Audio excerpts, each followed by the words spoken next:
Thank you. Good evening, everyone. Before I start, I'd like to thank Griffith University for inviting me to talk, and say a big thank you to Paul for a fantastic presentation. I met Paul a couple of years ago when Johanna and I were travelling to the Pacific as part of a UNICEF project, and we learned a lot then. And I think Paul is a working example of why investing in youth for climate change adaptation is critical. Paul was one of the early students that was, given the funding to go out and explore climate change, to engage in the international stage, and here he is now continuing to share that information and pass it on. I think it's really important to recognise that this is an example of why we need to invest in focusing on the youth. Now, I've got a presentation today talking about the experiences that we had when we went to Kiribati and also in Vanuatu. But I'm not going to really talk too much to my slides. It's more about responding, I think, in terms of what Paul has stated. And I think there's some fantastic things to talk about from Paul. The project that we worked on was a couple of years ago now, and lots has happened in some countries and not so much in others since that. So this project was funded by the UNICEF Pacific region, Asia Pacific region, and they were wanting to know how climate change and also how climate change adaptation policies may impact on the youth in the Pacific region. And so, what Johanna and I did is we went out and did a lot of desktop studies looking at the national adaptation programs of action, but then we also went to the two case study areas. We went to Tarawa in Kiribati, and we also went to Efate in Vanuatu.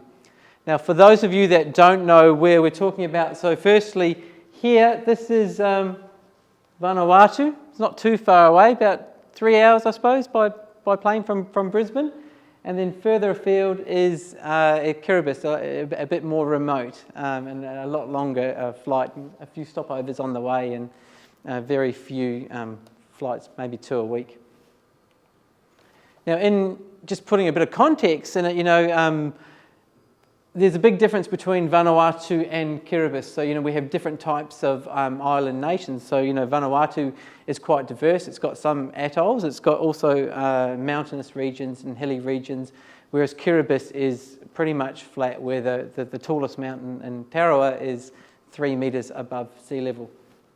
Once again, both Vanuatu and Kiribati are isolated. So they're heavily dependent on fossil fuels, and so as fossil fuels increase, the price of them increase, it's harder for these countries to participate, I suppose, in a carbon economy. It's not that that's a bad thing, but at the moment there's no way of transposing into a low carbon economy. Now, one of the problems with Tarawa in Kiribati is that we have this mass urbanisation. So Paul was talking about, I think, 75% of the population live in rural areas. When you've got Kiribati, it's probably more like 75% of the population live in an urban area, and that urban area is Tarawa, the main atoll. So Kiribati is 3.5 million square kilometres of lots of atolls, but most of the population live in Tarawa. And because we have rapid urbanisation, we also have the other normal problems that come with urbanisation. So we have pollution problems. So it's not just climate change, but climate change will exacerbate the issues that they're already facing. As I said, with Vanuatu, there are definitely differing issues. But it depends on where you are. So if you're in the far north, you've got issues with malaria, you've got issues with dengue fever. If you're in the south, you might have a bit more water security. But you might have issues with food security and access to traditional farming practices. Even though there's not mass sort of urbanisation, what we saw in Port Vila is that there is still some urbanisation, and there's both countries have an increase in informal settlements. And so I can't remember the name of it, but in the outskirts of Port Vila, Seaside, yes, that's right. The outskirts of Port Vila is a place called Seaside, which is an informal settlement, and these are places that they're there because of, it's basically because of the volcanism, isn't it? And so people have already been environmental refugees from one place to another. So we have this shift from outlying areas, both in Kiribati and also in Vanuatu, for environmental reasons as well as for climate change. One of the issues with Vanuatu is, we've got over 100 language groups. So even though there's 200,000 people, there's 100, language groups, and I don't know how many languages Paul can speak, but most people in Vanuatu I met, they could speak probably between 5 and 8 languages, and they put me to shame. And once again, in Vanuatu, the sea level rise is exacerbated by the tectonic activity. This is a photo of Seaside, of one of the towns. And it's really interesting because I'll just skip through, when we were there, I was watching this young girl, and she was looking longingly at, there was a private school across the road, and they were doing, some really interesting sort of sporting activities. And here was a young girl, because she's in this informal settlement, she couldn't participate in the activities. And it's interesting to see those sort of dichotomies emerge. Now, from our study, we saw that in these NAPAs, in these national adaptation programs of action, very little consideration was given in terms of recognising children. And this is why it's fantastic, and I have to applaud Vanuatu and Paul's team for what they're doing in terms of responding, having the youth actively recognised and given the ability to respond to climate change adaptation. But most other of the Pacific Islands had very little in terms of the NAPA recognitions. One of our recommendations was that they should just state in the NAPA guidelines, because most Pacific Island countries and least developing countries just directly follow the NAPA guidelines. And so we just suggested that one line in there, if they said, consider youth, then everybody would follow that, because if there's one line in there that says they need to consider gender equality issues, so everybody follows that in their adaptation planning. There are a range of impacts confronting children living in Kiribati, Vanuatu, and the rest of the Pacific, as I said. And we've got the direct physical impacts, and they're a lot of the ones that we tend to focus on, with sea level rise. Everyone always talks about Kiribati and the Marshall Islands, because it's there, it's happening, it's in your face. I think sea level rise is a serious issue for Kiribati, but their water security will probably force them out before sea level rise comes. Before the water is actually flowing over, it's the water coming under and affecting their freshwater lens. But at the same time, we've got more subtle challenges, and this is some of the stuff that we saw. The children are very aware of climate change risks. They're much more aware of probably the mums and dads and the general population in Australia. They knew what was going on, and you could see the anxiety, and you could see the stress, and you could see that it is actually already affecting them, because children don't want to leave. But everybody, the international community, is talking about this forced relocation, and for some of the children, they don't see that as an option. As I said, we ran a few workshops both in Tarawa and also in Vanuatu, and the children were aged between about 10 and 12 or 13, weren't they, Johanna? I think, yeah. And some were already active participants in climate change adaptation. They were going out and they were planting mangroves as sea defences. As I said, they were absolutely very aware of what was going on.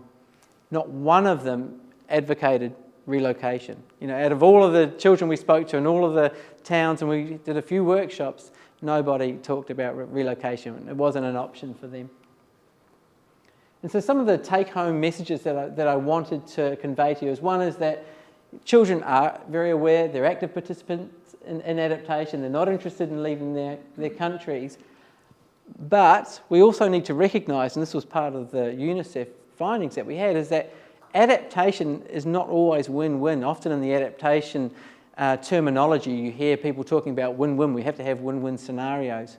I'm an environmental planner by trade, and there's always a trade-off for something. Some of the things we saw, like in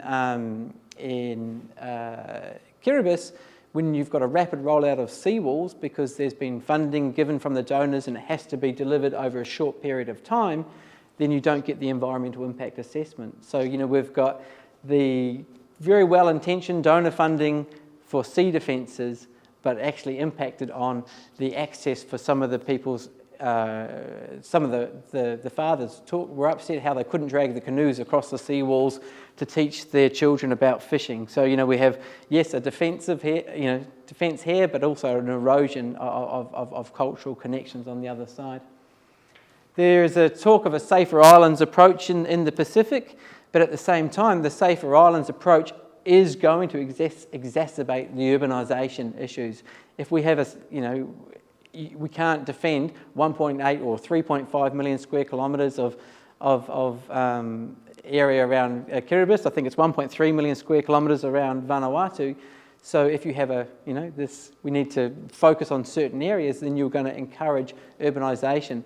Now that's okay, but you have to have plans and processes in place to manage that. You need to recognise that your adaptation actions will have cascading effects.